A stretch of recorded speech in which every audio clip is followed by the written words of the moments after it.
بسم اللہ الرحمن الرحیم۔ بروک فیلڈ کالج کی آن لائن کلاسز میں خوش آمدید۔ بیٹا آج ہمارا سوال ہے کلچر اور زبانیں، یعنی کہ سوال ہمارا آج صرف کلچر ہوگا، زبانوں کا سوال نیکسٹ لیکچر میں بات کی جائے گی۔ تو یہ کلچر کے حوالے سے آج ہم سوال ریڈ کریں گے، کلچر کے اجزاء اور کلچر کی اہمیت کیا ہوتی ہے۔ تو کلچر کسے کہتے ہیں، سب سے پہلے اس میں بات کی گئی ہے کہ کلچر بنیادی طور پر انگریزی زبان کا لفظ ہے جس کے معنی کسی چیز یا ذات کی جسمانی اور ذہنی نشو و نما کی اصلاح کے ہیں، جبکہ اصلاحی معنی ثقافت کے ہیں۔ ثقافت سے مراد کسی معاشرے کے افراد کا طرز عمل تمدن جیسے ان کی جمالیاتی ذوق، تفریح، شوق اور دیگر مہارتوں کا پتہ چلتا ہو۔ تہذیب اور ثقافت میں جو فرق ہے وہ بھی بیان کیا گیا ہے کہ ثقافت جو ہے اس میں لفظ تہذیب کے لیے انگریزی کا لفظ سویلائزیشن کا استعمال ہوتا ہے، جبکہ ثقافت کے لیے کلچر کا لفظ استعمال ہوتا ہے۔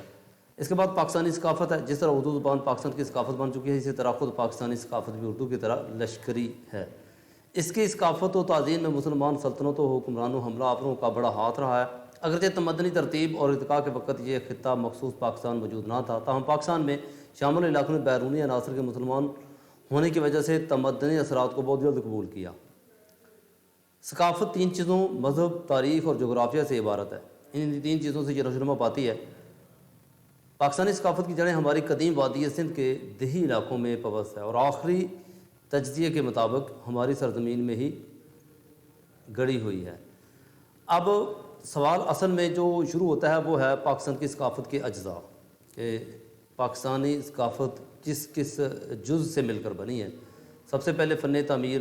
فن تعمیر کا مطلب یہ ہے کہ پاکستان مسلمانوں کی جو ثقافت ہے اور غیر مسلموں کی جو فن تعمیر ہے اس میں واضح فرق ہے۔ تو یہ بھی مسلمانوں کی ایک ثقافتی اجزاء میں بات شامل ہے کہ ہماری فن تعمیر اور غیر مسلموں کی فن تعمیر میں واضح فرق ہے۔ فن مصوری، اس کا خطاطی، اس کا فن موسیقی، اردو زبان۔ تو یہ اردو زبان لینگویج جو ہے یہ بذات خود ایک لینگویج نہیں ہے، مختلف زبانوں کا مرکب ہے، اس لیے اس میں بھی مسلمانوں کی ایک ثقافت ہے۔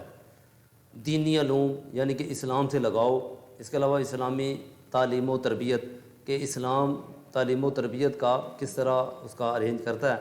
شاعری، تو ہم ادب کے دائرے میں رہ کر شاعری کرتے ہیں۔ فن حرب، معیاری اسلامی کتب۔ اب پاکستانی کلچر کی خصوصیات جو سوال ہے، یہاں پر ثقافت عربی زبان کا لفظ ہے جو مخفف، جو ثقف سے لیا گیا ہے، جس کے لغوی معنی عقل مندی، مہارت اور دانائی کے ہیں، یعنی کہ تیزی سے کسی بات کو سمجھنا۔ تو یہ یہاں پر یہ ثقافت کے بعد اب انہوں نے جو ہے وہ دو حصوں میں ثقافت کو تقسیم کیا ہے، ایک تو ہے قومی ثقافت، دوسری علاقائی ثقافت۔ یعنی کہ پاکستان میں ہر علاقے کی اپنی ایک ثقافت ہے اور مل کر جو ہے وہ ایک قومی ثقافت بنتی ہے۔ قومی ثقافت میں مذہب، جغرافیائی حالات، اقوام کی نسلیں اور سماجی تحریکیں شامل ہیں، اور جو علاقائی ثقافت ہے اس میں کسی خطے کی طرز رہائش، آداب، قوم، طریقہ میل جول، رسم و رواج، خورد و نوش کی اشیاء، خوشی اور غمی کی تقاریب اور آداب مجلس شامل ہے۔ یہ مسلسل تغیر پذیری کے عمل میں رہتی ہیں۔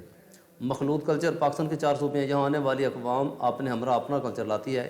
یہ وہ جو کلچر ہے جو کسی نہ کسی حوالے سے اسلامی کلچر کہلایا، کیونکہ پاکستانی کلچر ایک ارتقائی کلچر ہے جس نے اپنے اندر ہمہ قسم کے کلچر سمیٹے ہوئے ہیں۔ مذہبی ہماہنگی، اب پاکستانی کلچر میں مذہب اسلام کا رنگ جو ہے غالب ہے۔ پاکستان چونکہ اسلام کے نام پر حاصل ہوا ہے، لہذا ہر فرد جو ہے نا وہ بھائی چارے، محبت اور دینی رشتوں سے بندھا ہوا ہے۔ یہ نسل امتیاز روا نہیں رکھا جاتا۔ ایک نسل کے لوگ دوسری نسل میں شادی بیاہ کرتے ہیں، ایک ساتھ اٹھتے بیٹھتے ہیں، جو اتحاد اور ملی یکجہتی یا گانگت کا نمونہ ہے۔ شہری اور دیہاتی یگانگت، یعنی کہ شہروں اور دیہاتوں کا آپس میں فرق تو ہے، لیکن اس میں بھی ایک جو ہے وہ ایک برابری کی بیس پر بات کی گئی ہے۔ پاکستان کی ثقافت کو اگر ہم تقسیم کیا جائے تو ہم 2 حصوں میں تقسیم کر سکتے ہیں، شہری ثقافت اور دیہاتی ثقافت۔ دیہاتی ثقافت پنجاب کے جو ذمہ دار ہیں، سندھ کے وڈیروں، سرحد اور بلوچستان کے سرداروں کی سماجی زندگی کے گرد گھوم رہی ہے۔ ان کے علاوہ باقی لوگ کمی کہلاتے ہیں۔ اب جو شہری ہے، بڑے بڑے شہروں کے امیر جو ترین لوگ ہیں، اپنے کاموں کی غرض سے عام آدمی اپنے کاموں کے لیے امیر لوگوں کے پیچھے بھاگتے دکھائی دیتے ہیں، یعنی کہ شہری کلچر کافی حد تک مساوات نظر آتی ہے، جبکہ دیہی کلچر میں ایسا نہیں ہے۔ تو پاکستانی کلچر میں اقلیتوں کا تحفظ ہے۔ پاکستان میں جو رہنے والے لوگ، پاکستان میں جو غیر مسلم لوگ ہیں وہ اقلیت ہیں، اب ان کے بھی حقوق پاکستان میں رکھے گئے ہیں۔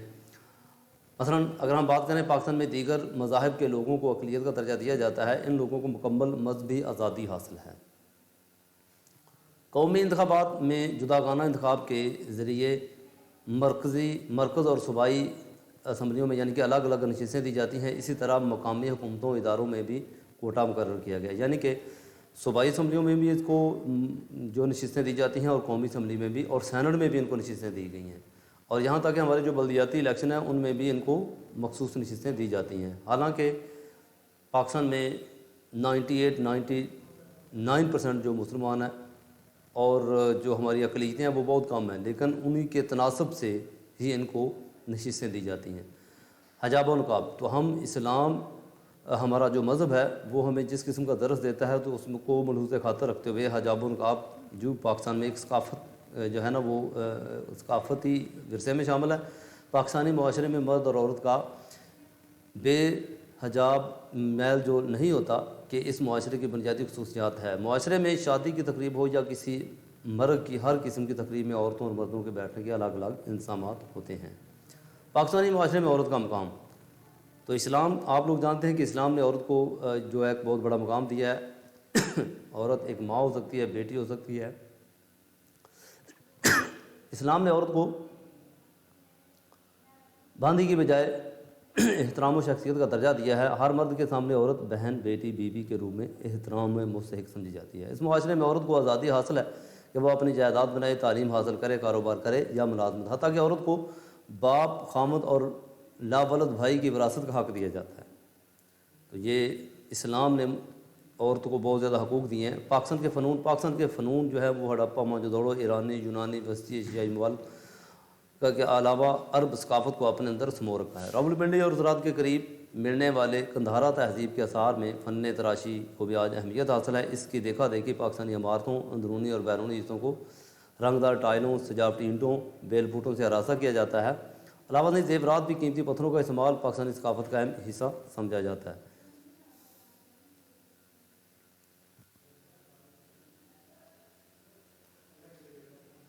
اور یہ رواج بہت کم ہے۔ علاوہ ازیں مرد کرتے اور عورتیں چادر، دوپٹہ اور اوڑھنیاں جو ہیں وہ قمیضوں پر کڑھائی کروا کر پہننا پسند کرتی ہیں۔ شادی بیاہ کی رسمیں، تو شادی کی رسمیں پاکستانی ثقافت پر اسلامی رنگ کی چھاپ ہے۔ اس موقع پر بارات، نکاح، حق مہر، چھوارے بانٹنا کا رواج، اور لڑکی والے بارات کو کھانا کھلاتے ہیں، جبکہ لڑکے والے کی طرف سے ولیمے کا بندوبست کیا جاتا ہے۔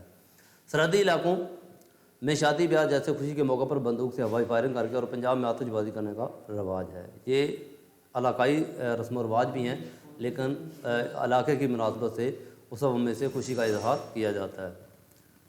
اس کے بعد ہے 14 ہیڈنگ جو یہاں پر اس کے حوالے سے کی گئی ہے، وہ ہے پیدائش اور موت کی رسوم۔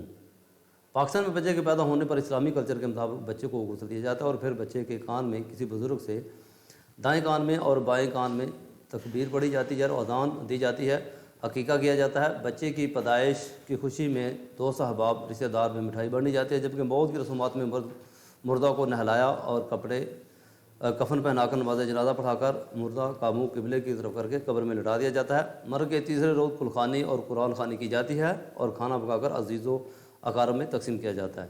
اسی طرح 40ویں دن پر قرآن خوانی کر کے کھانا پکا کر غریبوں اور رشتہ داروں میں تقسیم کیا جاتا ہے، جس کا مقصد میت کو ثواب پہنچانا ہوتا ہے۔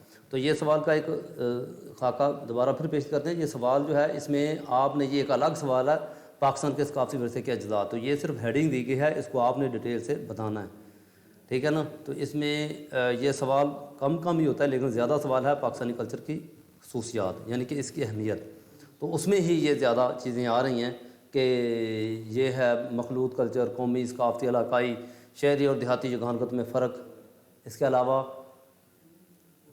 اقلیتوں کا تحفظ، حجاب و نقاب، پاکستانی معاشرے میں عورت کا مقام، پاکستان کے فنون، شادی بیاہ کی رسمیں، پیدائش اور مواد کی رسمیں، تو یہ ساری چیزیں اسی میں شامل ہیں۔ تو آج کا لیکچر اتنا ہی ہے، اگلے لیکچر تک کے لیے اللہ حافظ، تھینک یو۔